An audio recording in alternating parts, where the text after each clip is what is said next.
แล้วนี่คือเหตุผลที่ว่าเจ้ายังบ่เก่งภาษาอังกฤษนะถ้าว่าไผที่ว่ายังฮู้ว่าตนเองยังบ่เก่งภาษาอังกฤษเนาะก็คือให้ฟังคลิปนี้ให้จบนะแล้วเหตุผลที่1ที่ว่าเจ้ายังบ่เก่งภาษาอังกฤษเนาะก็คือเชื่อว่าตนเองเรียนบ่ได้อันนี้ก็คือจะเป็นเรื่องที่ใหญ่ที่สุดนะความเชื่อของตนเองเนาะมันบ่มีผู้ใดที่จะมาเปลี่ยนแปลงได้เนาะต่อเมื่อที่ตนเองเนาะยอมที่จะเปลี่ยนนะอาจารย์พบนักเรียนหลายคนเนาะว่าโอ้ยเรียนมาโดนแล้วแต่ว่าเรียนบ่ได้นะค่อยเรียนบ่ได้เนาะแล้วมักบอกว่าเรียนบ่ได้ทุกมือเนาะแล้วมันจะกลายเป็นความจริงทันทีนะเป็นอย่างคือว่าบ่ให้กับตนเองว่าคนอื่นเขาจะเรียนได้เนาะค่อยต้องเรียนได้แน่นอนมันจะต้องมีวิธีอันใดหนึ่งเนาะที่สามารถช่วยให้ค่อยเรียนได้เป็นอย่างคือว่าผู้คิดแบบนี้เนาะเรามีนักเรียนหลายคนที่มาพบอาจารย์เรามักเชื่อว่าเรียนบ่ได้ค่อยเรียนบ่ได้เฮ็ดแบบนี้ก็เรียนบ่ได้นี่นะอันนั้นคือเป็นความเชื่อของตัวเองไปแล้วเนาะแล้วฉะนั้นก็คือบ่ต้องเชื่อว่าเรียนบ่ได้นะต้องเชื่อว่าเรียนได้เราจึงสิได้นะแล้วถ้าว่าเชื่อแบบใดเนาะมันจะกลายเป็นแบบนั้นโอเคเนาะแล้วฉะนั้นก็คือเหตุผลที่1แม่นเชื่อว่าเฮาเรียนบ่ได้เนี่ยนะอันที่2มาอยากเรียนฟรีว่าอยากเรียนจ่ายเงินอันนี้คือจะเป็นเหตุผลหลักๆคือกันเนาะมีหลายคนที่อยากเรียนฟรีถามมาเราอยากให้อาจารย์สอนให้ฟรีเนาะอยากไปซอกบอลที่เรียนฟรีนะแต่ว่าสิ่งที่มันได้ฟรีมานะให้คนจือนะมันบ่ได้สำคัญให้กับเจ้านั้นจือเนาะบ่ได้สำคัญให้กับตนเองเนี่ยนะสิ่งที่มันได้ฟรีมาเนาะแล้วฉะนั้นคือจะต้องได้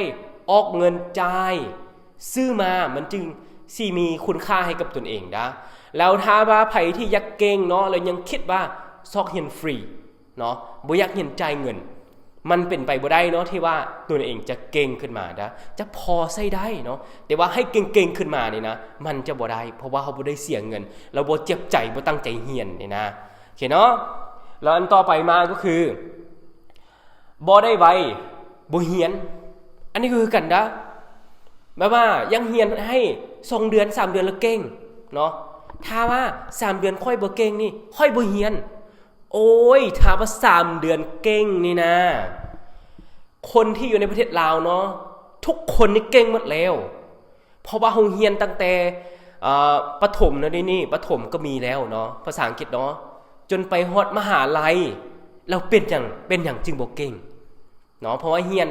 ได้10ปลายปีเป็นอย่างจึงบ่เก่งทุกคนเคยคิดจุดนี้บ่ถ้าว่าไผที่คิดว่าโอ้ยอยากเรียนเพียงแต่เดือนเดียว2เดือนให้เก่งเป็นไปบ่ได้เนาะให้เปลี่ยนความคิดตัวนี้เอาความคิดใหม่ขึ้นมาเนาะค่อยจะเรียนตั้งแต่เดี๋ยวนี้ไปเนาะจนกลัวที่ค่อยได้บ่ฮู้ว่ามันจะโดนปานใดเนาะแต่ว่าเรียนจนกลัวที่ค่อยได้โอเคจึงถูกเนาะถ้าว่าไผว่าเรียนเพียงแต่2เดือน3เดือนถ้าว่าอาจารย์ผู้นี้สอนให้ค่อยเก่งบ่ได้ค่อยบ่เรียนแล้วถ้าว่าไผคิดแบบนี้คิดผิดแล้วด้าไปคิดใหม่เนาะแล้วต่อไปมาที่4เนาะอันที่4นี่คือบ่มีอาจารย์สอนให้ทึกหลักการอันนี้ก็แม่นนะมันจะบ่ได้ขึ้นกับอาจารย์ทั้งหมดเลยเนาะทุกข้อนะแต่ว่ามันจะมีข้อที่ขึ้นให้กับอาจารย์นะตัวอย่างว่าตั้งใจเรียนแล้วเรียนจ่ายเงินแล้วใช้เวลาด่วนแล้วแต่ว่าเฮาเรียนนำอาจารย์ผู้ที่เราสอนบ่ถูกวิธีเนี่ยนะบ่ถูกหลักการเนาะเราไปเอาบทเรียนที่เฮาบ่ได้ถูกใช้อยู่ในชีวิตประจำวันเฮามาสอนให้เนี่ยนะแล้วก็บ่ได้สอนกับ4ทักษะบ่ได้สอนเกี่ยวกับวิธีใช้วิธีเขียนหรือว่าการฟังจะฟังแบบใดเนาะบ่ได้สอนให้ถูกวิธีเนี่ยนะจะเก่งได้ยากคือกันนะเนาะถึงว่าจะเรียนจ่ายเงินเนี่ยนะแล้วถ้าว่าเฮาเรียนเนาะเฮาเชื่อเลยว่าโอเคตัวเองเรียนได้แล้วก็เฮาเรียนจ่ายเงินเนาะแล้วก็เฮาจะตั้งว่าเรียนจนกว่าที่ตัวเองเก่งนั่นเนาะแล้วก็มีอาจารย์ที่สอนให้เข้าใจดีแล้วก็เรียนได้ดีโอเคอย่างข้อที่5บ่ให้ความสำคัญให้มันข้อนี้ก็คือกันนะบ่ให้ความสำคัญแบบใดแบบว่ามื้อวันจันทร์ไปหามื้อวันศุกร์เนาะเฮาจะเรียนเพิ่มภาษาอังกฤษนะแบบที่อาจารย์สอนเนาะเราเรียนมื้อวันจันทร์วันค้าน วันพุธมูสวนให้ไปลิ้นโอเคไปลิ้นซะเนาะนะมื้ออื่นก่อนจึงสิหันต่อแล้วฉันคือจะสร้างนิสัยของตนเองที่ว่ามื้อใดที่มีเวียกแบบพอธรรมดาแล้วคาดไปเลยเนาะแล้วไม่ความว่าเขาคาด1มื้อแล้วมื้อวันพฤหัสวันศุกร์โอเคมื้อนี้เป็นวันศุกร์เนาะไปฉลองน้ำหมู่ก่อนนะมื้อวันศุกร์เท่านั้นบ่เป็นหยังหมายเขามาตนเองบ่ให้ความสำคัญให้กับสิ่งนั้นเราฉะนั้นคือเขาจะบ่ได้สิ่งนั้นมาดะอันใดที่เขาบ่ให้ความสำคัญให้กับมันเนาะแน่นอนเขาจะบ่ได้นะให้ทุกคนลองคิด